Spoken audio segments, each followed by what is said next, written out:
नमस्कार, मैं सबा और आप देख रहे हैं इन्फो न्यूज भारत। जहां अयोध्या में श्री राम तो वहीं झारखंड के हजारीबाग में जयराम आए हैं। और जयराम जब आए हैं तो काफी खास होने वाला है, क्योंकि आपको बता दें 24 तारीख और 24 जो वर्ष है काफी खास है इनके लिए। और आज जब हम बैठे इनके साथ तो पहले 24 तारीख की जो जनसभा रही है उस पर बातचीत कर लेते हैं। आपका स्वागत है और आपके साथ हजारीबाग के इस कार्यक्रम को कवरेज देने वाले तमाम मीडिया सहकर्मियों का, मीडिया के जुड़े लोगों का हमारी ओर से शुभकामनाएं। जहां तक 24 का सवाल है, 24 जनवरी आज का इस सभा का पर्पस हजारीबाग जो कि हमारे झारखंड वर्ष का सबसे प्राचीन जिला है और इस जिले में कई ऐसे स्कोप है जिनके माध्यम से झारखंड की जो आर्थिक स्थिति है उसको डेवलपमेंट किया जा सकता है। बड़का गांव क्षेत्र की अगर बात करें तो वहाँ काफ़ी मिनरल्स हैं, कोल्स हैं, मांडू इसमें पड़ता है, रामगढ़ पड़ता है। तो ऐसे में क्या है कि हमारा जनप्रतिनिधि नहीं होने के कारण या फिर संसद में हमारी आवाज़ मजबूत नहीं हो पाने के कारण आज हमारा ये दुर्भाग्य है। और इसलिए हमें लगता है कि अब झारखंड के खाटी बेटे को रिप्रेजेंट करने की आवश्यकता है। अगर हम बात करें झारखंड की, तो झारखंड के मूल निवासियों की जो अभी सबसे अहम चीज़ है वो है रोजगार। एक सरकार जब जेबीकेएसएस बनती है तो वो ऐसा क्या करे कि पलायन को रोक सके और रोजगार को हजारीबाग में ही सीमित करे। देखिए, सबसे पहली बात आपको परिस्थितियों को समझना होगा। अभी अगर हम बात करें, सही बात है, आपने पलायन की बात कही, आपने बेरोजगारी की बात कही, तो हजारीबाग जिला का विष्णुगढ़ प्रखंड जो मुझे लगता है 1.25 लाख से 1.5 लाख के आसपास की आबादी है, उसे पूरे राज्य का सबसे माने प्रभावी पलायन क्षेत्र कहा जाता है। और हाल ही फिलहाल जो 45 मजदूरों का मामला भी हमारे सामने आया है उसमें मैक्सिमम लोग विष्णुगढ़ प्रखंड, हजारीबाग जिला, हजारीबाग लोकसभा के अंतर्गत आने वाला क्षेत्र है।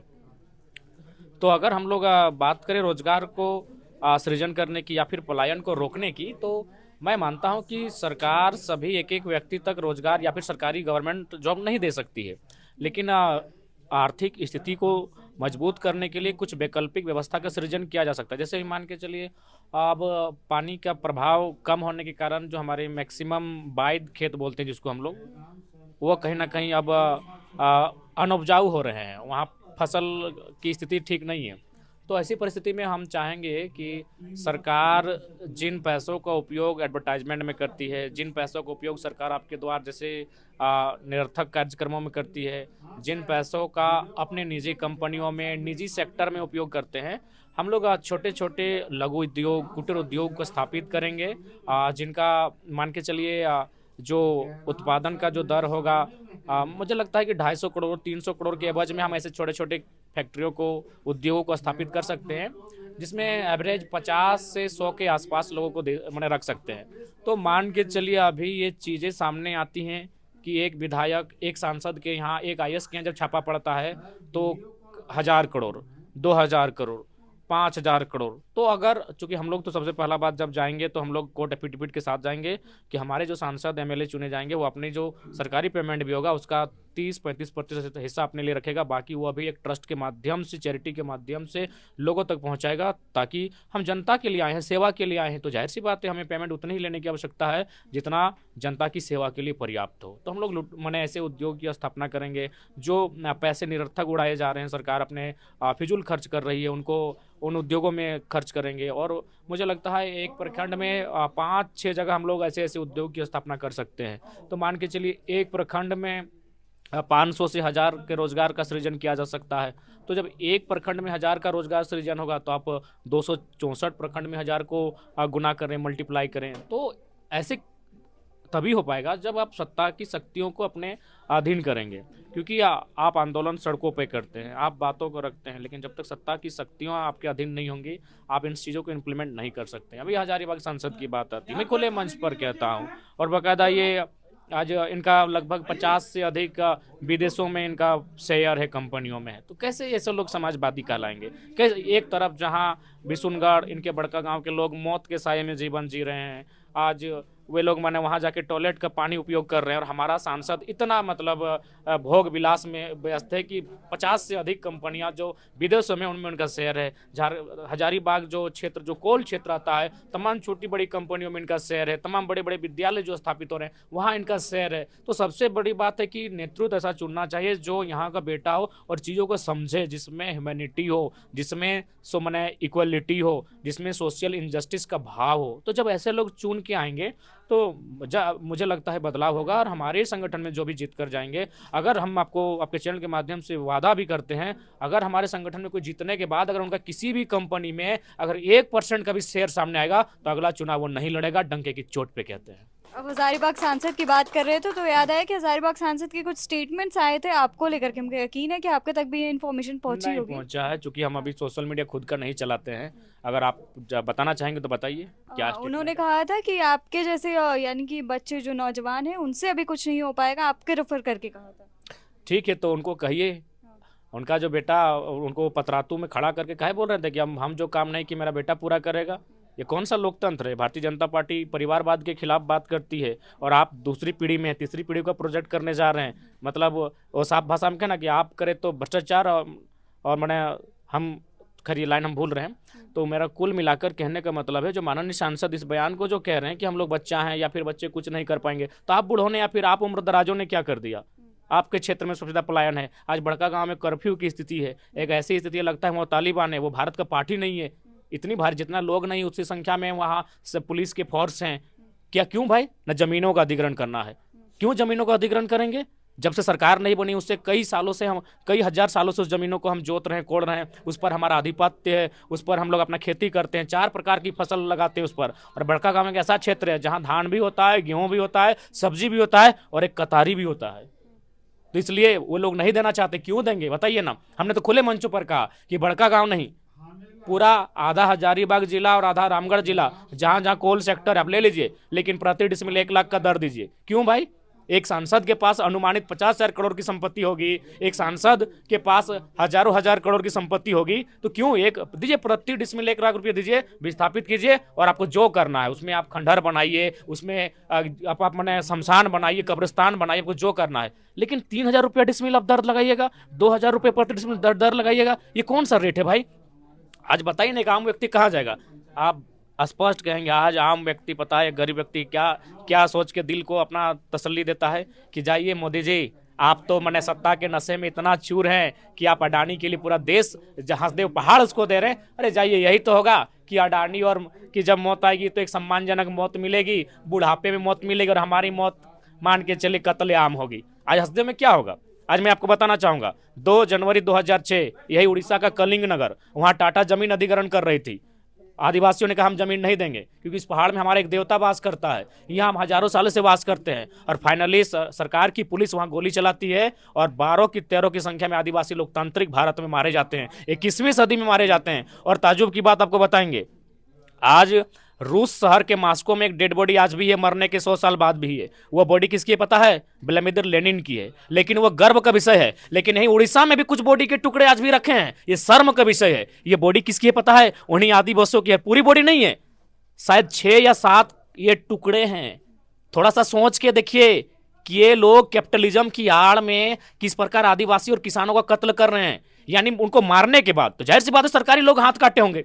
उन 13 आदिवासियों को 2 जनवरी 2006 को जमीन नहीं देने के एवज में टाटा के खिलाफ प्रदर्शन करने के खिलाफ पहले तो उनको गोलियों से भूना जाता है, और फिर उनके हाथ के कितने बेरहम लोग। बताइए, आज लोग कहते हैं देशभक्ति। अरे देशभक्ति का मतलब क्या है? टाटा देशभक्ति है? टाटा के लिए गोली चलाना देशभक्ति है क्या? और ताजुब की बात, टाटा इंडियन नहीं है, Tata is not an Indian, वो फारसी है।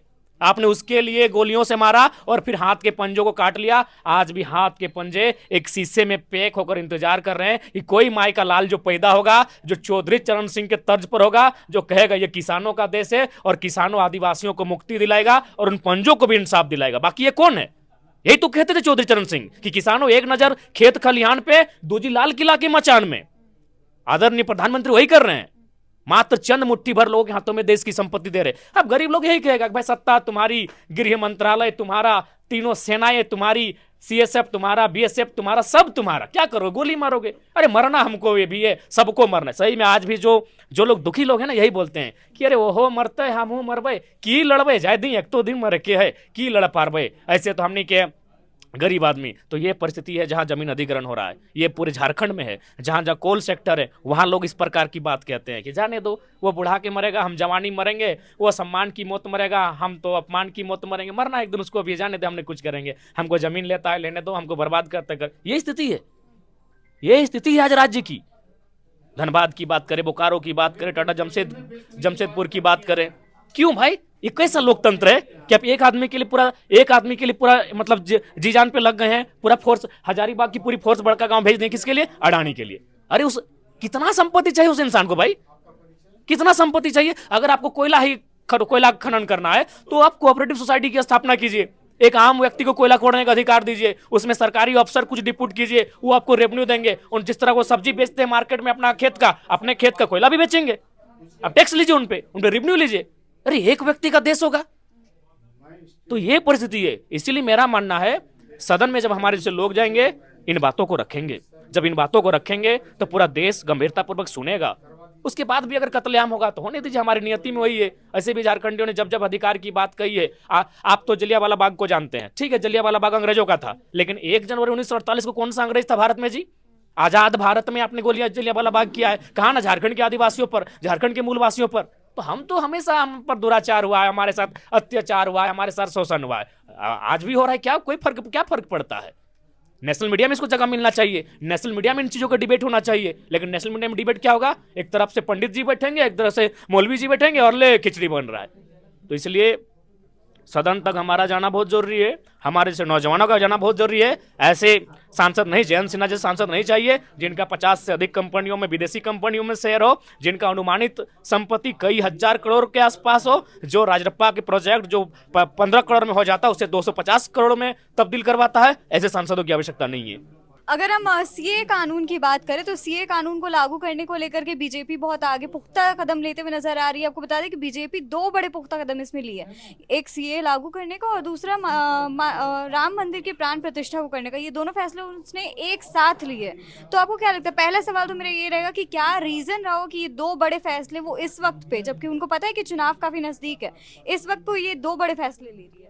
देखिए, चुनाव के मद्देनजर ही ले रहे हैं, और हम तो बार बार कहेंगे ठीक है, अगर राम मंदिर, चूंकि राम आस्था का विषय रहे हैं, पूरे भारत के करोड़ों आबादी उनके साथ आस्था रखती है, तो हमारा भी यही कहना है। जहाँ तक आप बात कर रहे हैं कि जब उनका जो जमीन का मामला था वो 1528 का मामला था, तो हम तो 1932 के खतियान की बात करते हैं। तो राम जी ने कहीं ना कहीं खतियानियों को भी एक बल दिया है कि जब लोकतंत्र के माध्यम से, भारत की कानून की व्यवस्था के माध्यम से 500 साल पुराना जो मसला था उसे समाधान किया जाता है, तो 1932 का जो हमारा खतियान आधारित स्थायी नीति का मुद्दा है उसे भी लोकतांत्रिक तरीके से हल किया जाए। और सीए कानून पे आपका क्या स्टैंड? देखिए, हम तो चाहेंगे कि हम लोग 1932 के स्टैंड पर कायम हैं। हम 1932 के अलावे जो इस राज्य के भूभाग में बसते हैं, रचते हैं, बसते हैं, उसके 2 जो आइडेंटिटी हम उनको स्वीकार नहीं करते जाते। 1932 हमारा मुद्दा है और हम लोग उस मुद्दे पर कायम हैं। इसके अलावा अगर हम बात करें राजनीतिक दौरे पे, आप देख रहे होंगे काफी सारी तब्दीलियां आ रही हैं क्योंकि इलेक्शंस आ रहे हैं। अब नेता भी अब एक्टिव होते हुए नजर आ रहे हैं।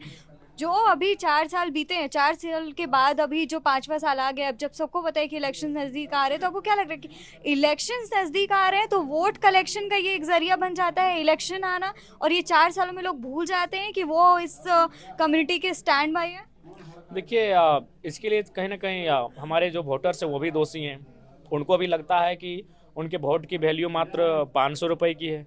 जो चुनाव की एक रात, जो अहम रात, निर्णायक रात होती है, उसमें उसका वहन करते हैं।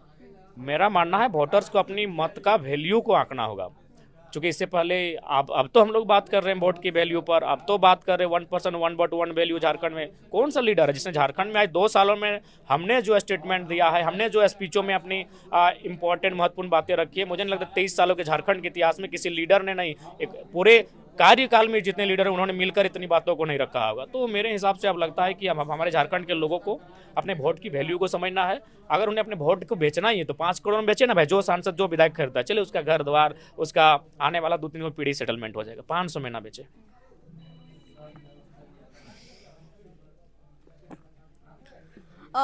ये हमारी बातचीत थी जयराम जी से। आगे और भी अपडेट्स देंगे, कहाँ से इलेक्शंस होते हैं, किस तरीके से इलेक्शंस को आगे बढ़ाया जाता है, कौन सी सीटों से लड़ाई होती है, इन सारे की इन्फॉर्मेशन हम आपको देंगे। इन्फॉर्मेशन को लेने के लिए जुड़े रहें N4 न्यूज़ भारत के साथ। N4 news Bharat